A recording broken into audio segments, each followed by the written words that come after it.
You're listening to Threads.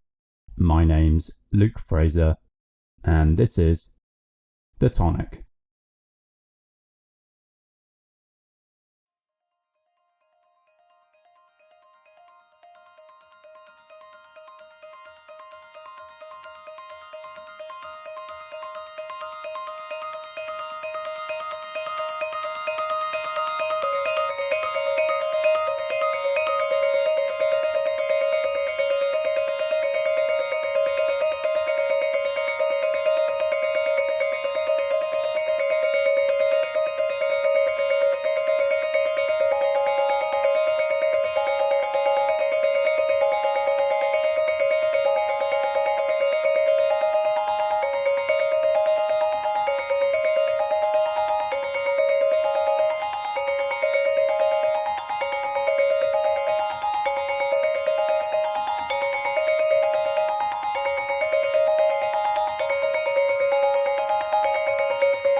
It's hard not to get swept along with that. That was section 2 of New York-based Tristan Perich's latest release called Open Symmetry, a 50-odd minute work for 3 vibraphones and 20-channel electronic sound, which came out earlier this year on erased tapes. He's built a reputation for himself as a practitioner of what he terms one-bit sound, initially through his own performances and now in a series of compositions. I think the idea is that a bit depth of 1, as opposed to the commonly used standards of 16 or 24-bit, allows for only 2 states of the waveform, high and low. In digital audio, higher bit depths allow for better sampling of waveform amplitudes and therefore a higher fidelity to the sound source. So, as I understand it, a bit depth of 1 would simply produce a square wave, either maximum or minimum amplitude, effectively a signal that is on or off. That'd then be a fancy way of saying the sound is reduced to a single variable, playing or not playing.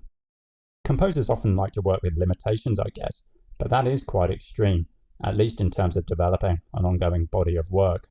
So it's perhaps no surprise that he's moved in the direction of blending one-bit sound with acoustic instruments in a series of pieces, of which this is the latest.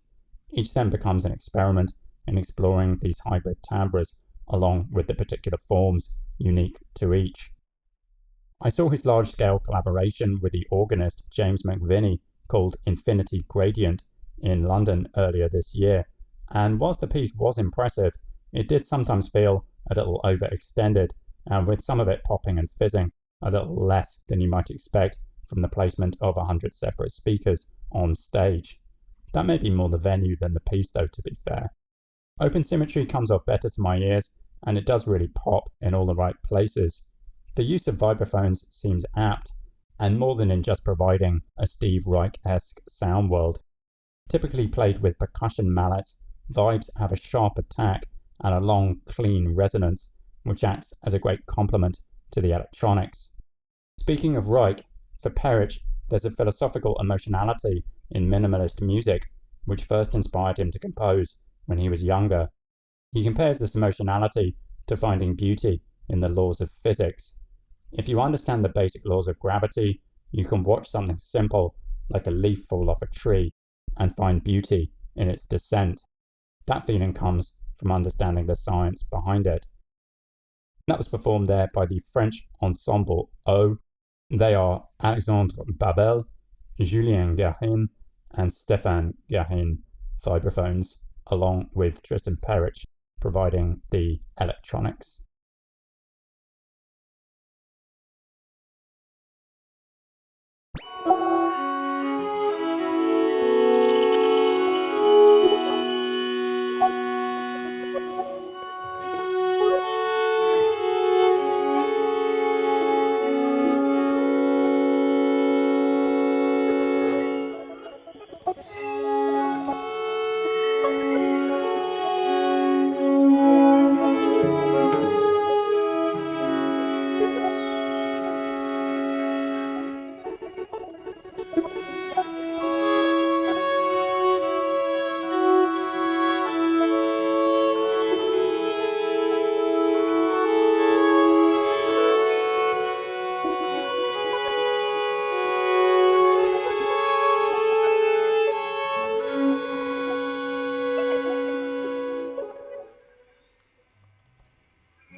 That's from a rather brilliant album by the Cypriot-born composer Yannis Kyriakidis called Hemmo Honkonen.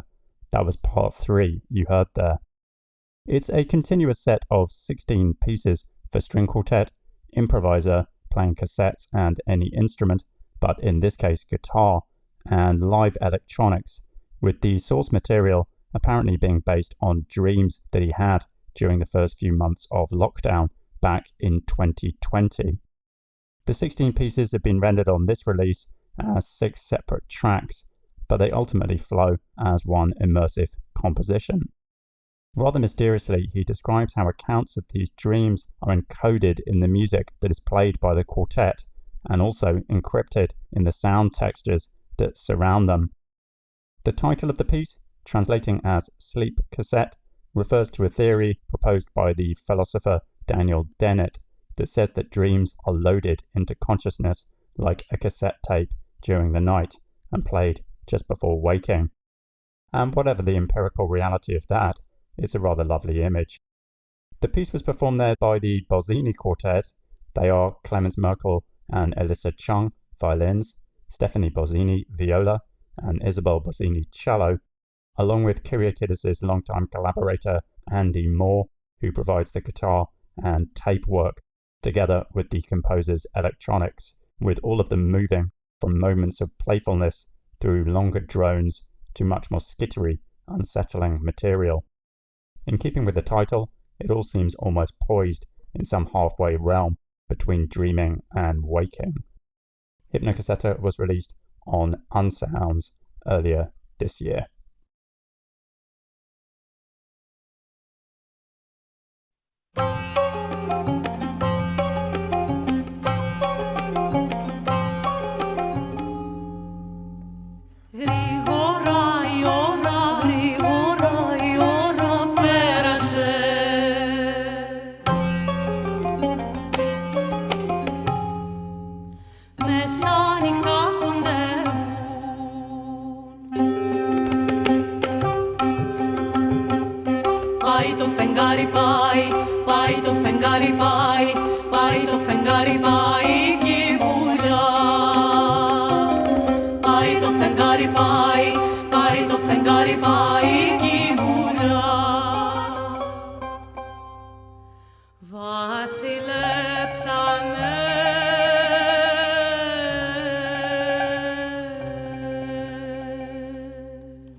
Πάει το φεγγάρι πάει κι πουλιά. Πάει το φεγγάρι πάει το φεγγάρι πάει κι πουλιά. Βασιλέψανε.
Hi,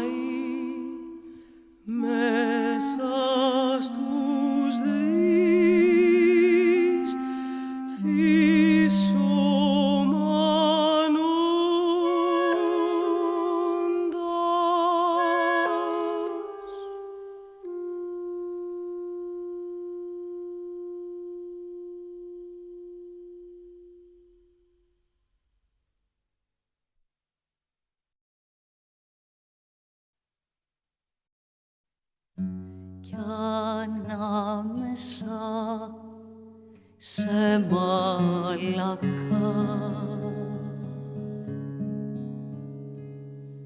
σκεπάσματα χνουδάτα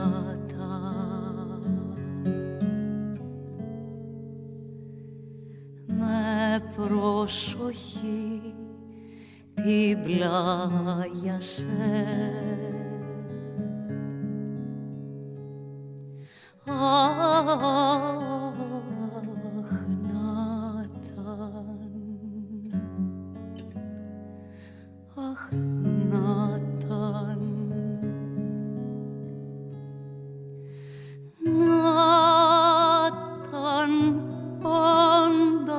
κεφάλι να κουμπάς σε τέτοια στήθη να κουμπάς σε τέτοιας φιλενάδας τρυφερής τα στήθη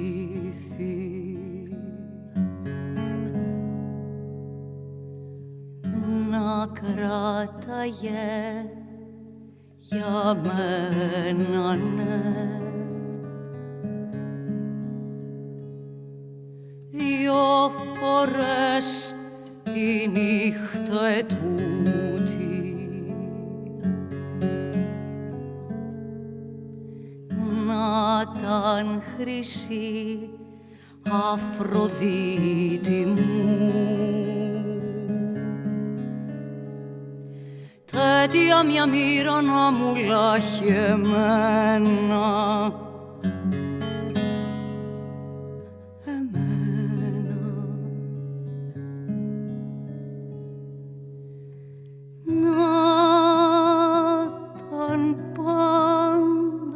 κεφάλι να κουμπάς σε τέτοια στήθη να κουμπάς σε τέτοιας φιλενάδας τρυφερής τα στήθη.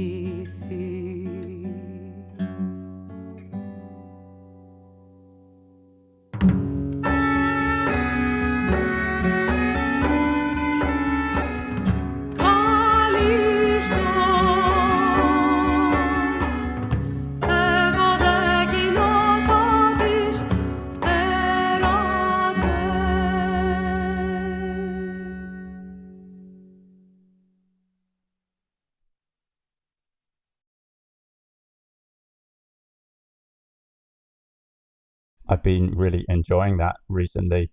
It's a collaboration by the Greek composer, singer and guitarist Angelique Ionatos and Nena Venesanou, each with really distinct vocal styles. Angelique Ionatos was part of the Greek diaspora in France, coming out of the widespread political persecution that followed the coup of 1967, which had seen a far-right military junta take power in Athens. And she became known for her setting and singing of classical and modern Greek texts, of which this is a standout work. The album is called Sappho de Mytilene, and it's based on words by the 7th century Greek Sappho, known for her lyric poetry, which was written to be sung and accompanied by music.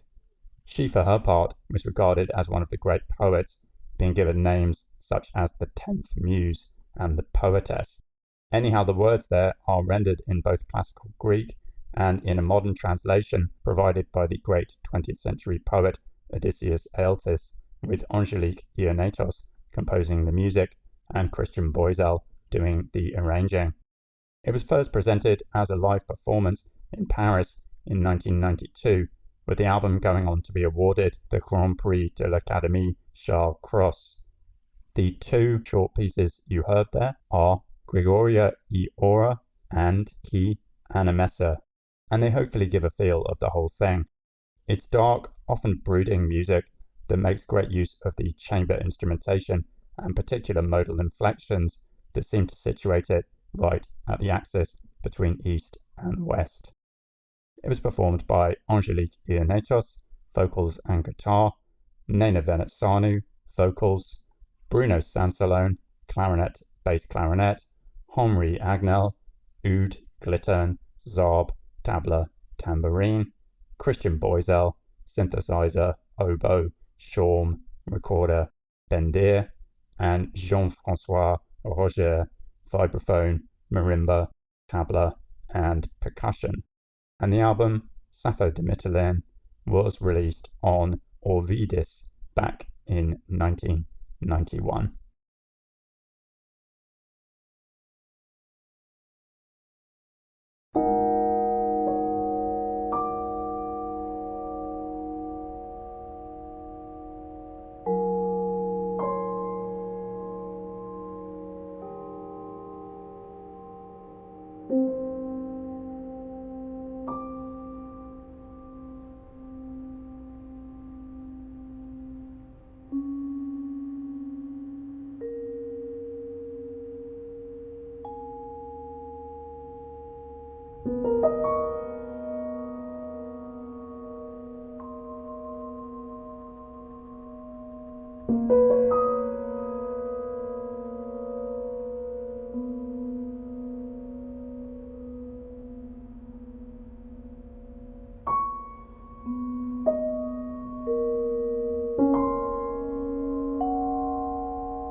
That's the opening piece, 1988's duo for piano and percussion of a relatively new release, bringing together some of the chamber music of Canadian composer Barbara Monk Feldman, widow of the great Morton Feldman, and a composer who has not had a great amount of music featured on record to date, so this really is a long overdue addition.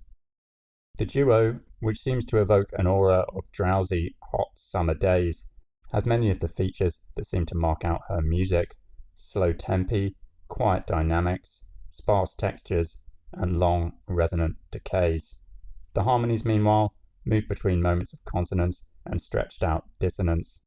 There's a sense of timelessness and weightlessness to the music.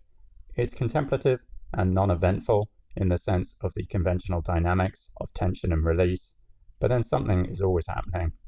It seems to be music that is stripped back and shorn of any unnecessary embellishments, almost sometimes to the point of intangibility. She said that what I'm looking for is a way to notate the most intangible aspect of music. For me, that is the color. Color is not only the instrumentation, it also involves the weight of the tones and a kind of gravity in the relationship of the sound and silence, as well as the spacing of duration and registration. It was performed there by the GBSR duo. They are Sean Rees, piano, and George Barton, percussion. And the album, Verses, was released on another timbre in 2021.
That was the fifth and final movement of the piece Chante, or Songs, by Claude Vivier, who has perhaps become Canada's best-known composer internationally, despite a life tragically cut short in 1983 at the age of only 34. I'll touch on his work in a minute, but his biography is certainly one of the more remarkable in the history of music. He grew up initially in an orphanage, with the identity of his mother and father remaining unknown to him throughout his life, despite attempts to locate him. Adopted at the age of 2 by a working-class family, he was the victim of repeated sexual abuse whilst being brought up in the Catholic tradition. He himself would remain a devout Catholic throughout his life. Discovering he was gay while attending classes and experiencing what he called l'amour amitié towards his fellow male classmates at a time when homosexual acts were still illegal and largely taboo in Canada, he was expelled from the novitiate of St. Hyacinth that he was attending, allegedly for inappropriate behaviour and lack of maturity, though it's now generally accepted that Catholic intolerance towards homosexuality was the real reason. He was, nevertheless, a prodigious student, picking up languages at a snap and displaying a deep talent for music. He studied with Karl-Heinz Stockhausen in Cologne, and whilst apparently Stockhausen wasn't all too enamoured with Vivier, a flamboyant and often highly eccentric character, he quickly earned the admiration and respect of some major heavyweights. Ligeti, for example, called him the most important and original composer of his generation. Living fast and loose, his life was in fact ended in a brutal murder by a man he had picked up in Paris. Whilst the motive was partly robbery, his death became a cause célèbre in both Europe and North America, with him being considered one of the most high-profile victims of homophobic violence in recent history. Music writer Paul Griffiths wrote that he lived a life we had thought extinct, that of the doomed creative genius casting off masterpieces from an unstoppable ride into the abyss. He left behind a small but incredibly influential body of work of stunning diversity and originality, ranging from serialism, spectralism, musique concrète, extended techniques, the gamelan music of Bali, and traditional Quebecois folk songs. Thematically, his pieces are often autobiographical, centering around themes of loneliness and ostracization and the search for love and companionships. One of his major works is literally called Lonely Child. As mentioned, he was a real polyglot and would learn multiple languages at the same time, and he created entirely new languages, langue inventée, saying his lack of identity and parents led him to, quote, fabricate my origins as I wanted, so I pretended to speak strange languages. And some of this linguistic playfulness comes through in the eerie chant, which features a Latin text which is sometimes spoken forward and sometimes backward. It is, I admit, a tiny window into his work that will hopefully continue to gain exposure as time goes on. That was performed there by Ensemble Soloiste 21, and they were conducted by Rachid Safir. It's from the album Journal, which was released on Super Editions back in 2004.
That's from an album that's become something of an underground classic of late. The track is called Cult of Isis, and it's taken from the debut release by Bay Area composer Pauline Anna Strom, who recorded under the moniker Transmillennia Consort. That's also the name of this first album. 6 more releases followed suit between 1982 and 1988. Born blind, she learned to navigate the world through sound. She taught herself music, later explaining that I learned as I go, and I learned through repetition. I'd try something and see what I'd get and play with it that way. If someone asked me how I did it, I honestly couldn't say. I just did it. Music fit, synthesizers fit. I felt totally at home with this setup, almost like I'd known it before.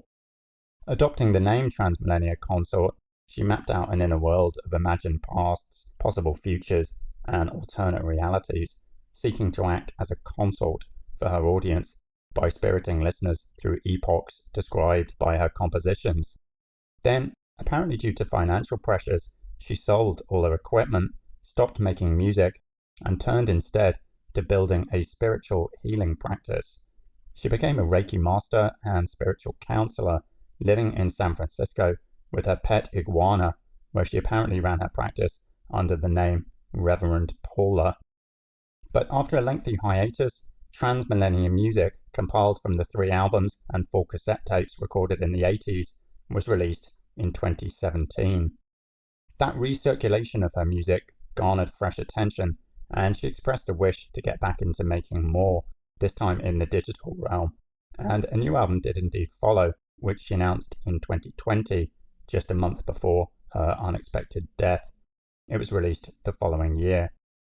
Her recordings feel both like a time capsule of the West Coast at the time, and yet they have a sense of timelessness in their evocation of ancient rituals and imagined futures. There's a softness and almost iridescent quality to the music, with one writer describing pulsing embryonic waveforms that flutter and drift, tones that fall like raindrops of the long ago, and melodies that shimmer and dance across the ages like fireflies of a lost world. She said, I endeavour through music to delve into all time spaces, to tap resources of knowledge and power as ancient as the universe and as young as unborn worlds, in the hope that I may bring a measure of peace and joy to emotional, spiritual, material, and physical complexity that is humankind. The album Transmillennia Consort was originally released on Ether Ship Records back in 1982.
That was the rather lovely Three Pieces for Violin and Piano, written in 1967 by US composer Dorothy Rudd Moore, who, alongside composing, was a music educator and one of the co-founders of the Society of Black Composers.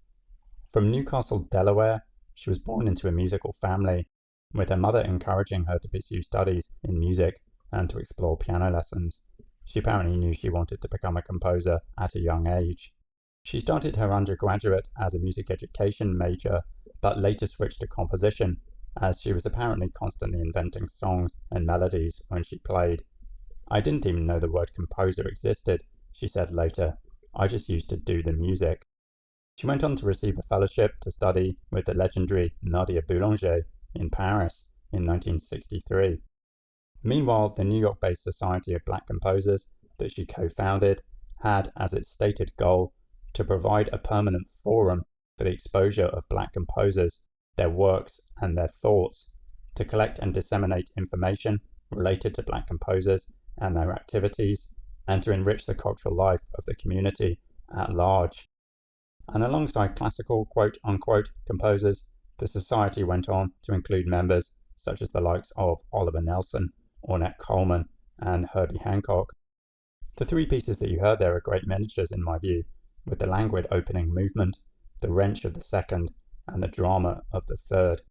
They were performed there by Gregory Walker, violin, and Helen Walker Hill, piano, and taken from the album Kaleidoscope, Music by African American Women, that was released on Leonardo in 1995.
Η απομίμηση ενός ναού ιωνικού ρυθμού σε διαστάσεις ανθρώπινου σώματος μέσα στη βροχερή, οργιώδη βλάστηση ενός κήπου ανακτόρων βαβαρικών. Ο ναός είναι ερμητικά κλειστός, σαν το πιο μαλακό σημείο ενός ψυχισμού, μοναστήρι ή αχίλιος πτέρνα. Αλλά εκτός από το πληθωρικό πουλί, επίσης γοητευτικό είναι το γεγονός ότι η εξωτερική βλάστηση έχει βρει τους τρόπους της να μπαίνει μέσα από τα μάρμαρα και να ανθίζει. Κανείς δεν περιεργάστηκε το μοναστήρι αυτό, ίσως μόνο σαν είδος μουσιακό, και εσύ, ο μοναχικός του, ο περαστικός του, ο μοναχός του, το κατοικείς όταν από κάποια απόσταση κοιτάζεις με σταθερό βλέμμα τη σύμπνοια του με το ζωτικό του χώρο. Τότε αισθάνεσαι ότι δεν υπάρχει ανόργανη ύλη. Ακόμα και το πουλί, κοκαλωμένο μέσα στην παγωμένη λίμνη, εξακολουθεί πληθωρικά να υμνεί την αθανασία, και ένα παιδί με πατίνι γλιστράει πάνω στον πάγο.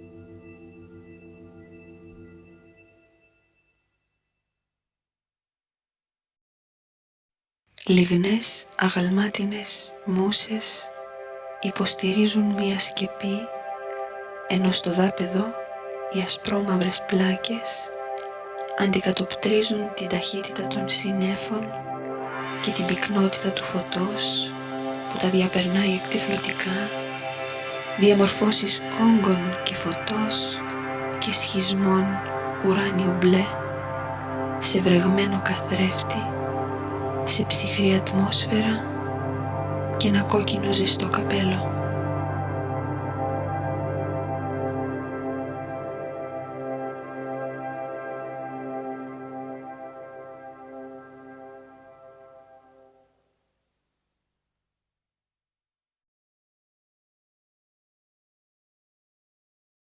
Returning to Greece, and 3 tracks there from Lena Platanos, a key figure in the Athens electronic music scene of the 1980s. You heard Phaethon, Sanctuary in Ionian Rhythm, and Achilleon Palace in Corfu.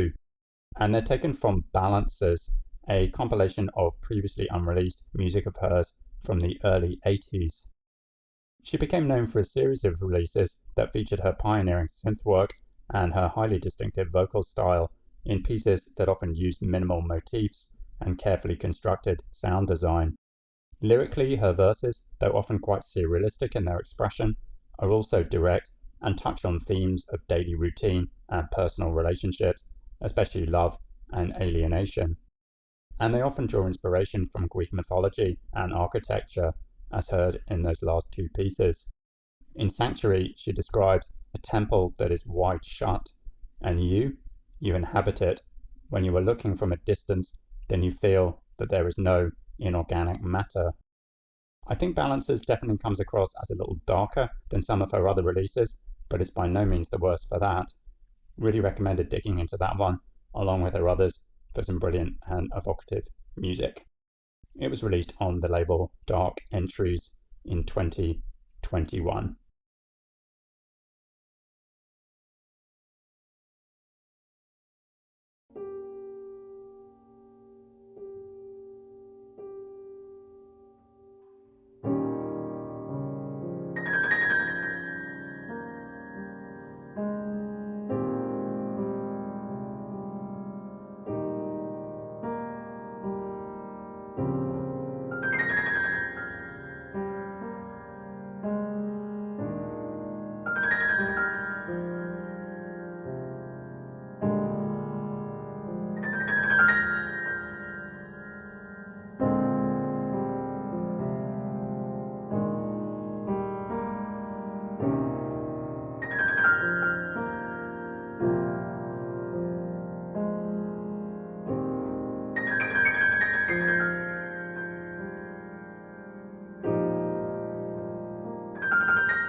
in a tactile space somewhere between lyrical and monumental.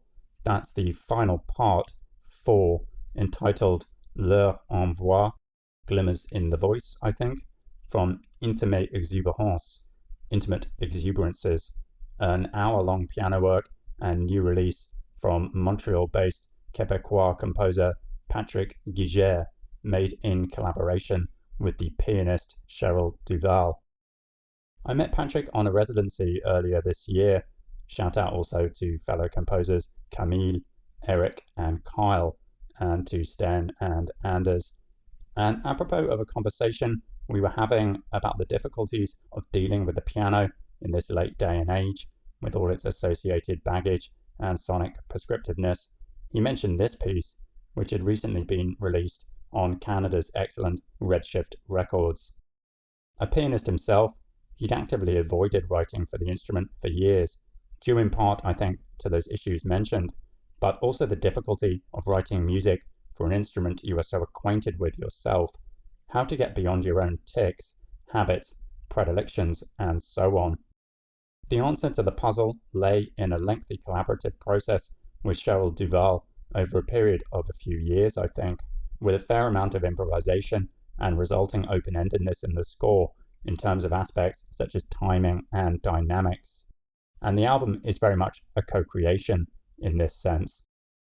The piece as a whole feels both fixed and fluid, a result, I think, of its semi-improvisatory process, and it works through its ideas in an intricate, unhurried way, no doubt helped by the fact of its running length.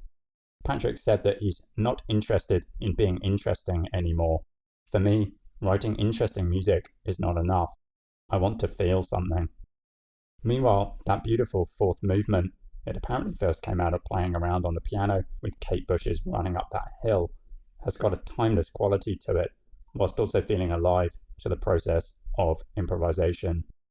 The album Intimate Exuberance was released on Redshift Records in 2024.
Well, I chanced across that piece in a concert last month given by the Bozzini Quartet, who you heard earlier in this show.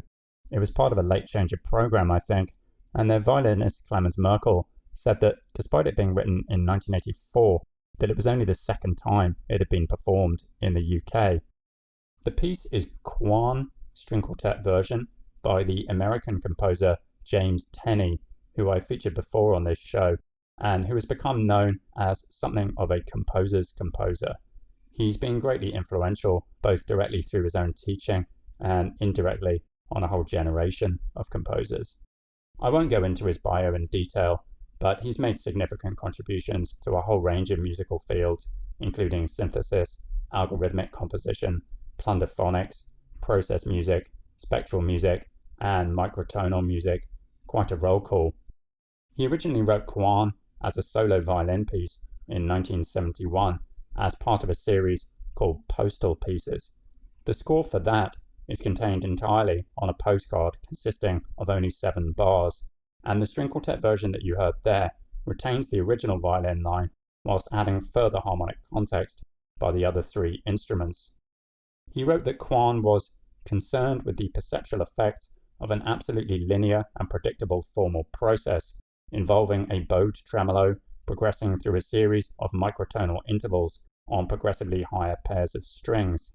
The other instruments then provide harmonic meaning for each of those intervals within a fairly complex just tuning system. He continued, some of these sonorities will be quite familiar to the Western ear, whilst others are more exotic, but they are all derived by simple extrapolation from traditional harmonic relationships. So it's really a whole piece built out of the meaning provided by relative consonance and dissonance in a sense.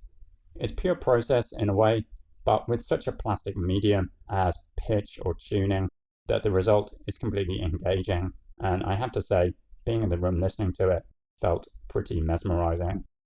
I just hope the piece becomes a little better known, not only with this release, but through future performances.